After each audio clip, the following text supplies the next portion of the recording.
Pues uno de los principales retos a los que se han enfrentado los bancos centrales desarrollados en los últimos años es básicamente el de garantizar la estabilidad de precios, entendida esta como el mantenimiento de la inflación pues, en cotas cercanas al 2%.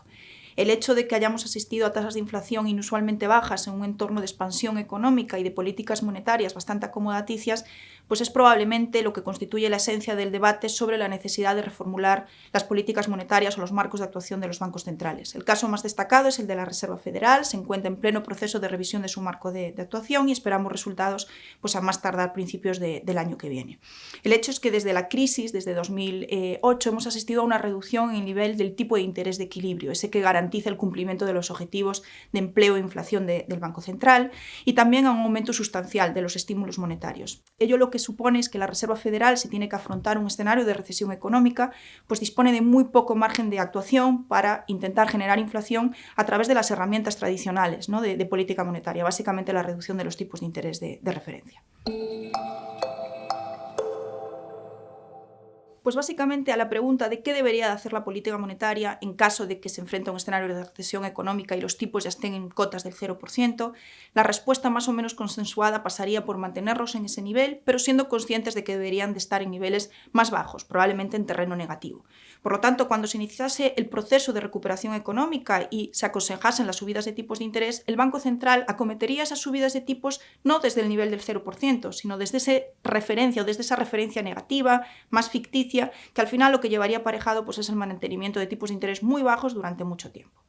¿Cuáles son las alternativas para que la Fed pueda converger hacia ese esquema? Pues la reformulación de su objetivo de estabilidad de precios, sustituyendo el objetivo de inflación en el 2% por otras métricas, que podría ser pues, una inflación promedio para un periodo determinado de tiempo, o directamente ¿no? hablar de nivel de precios en igual de tasa de inflación, o incluso de nivel de PIB nominal en vez de nivel de inflación.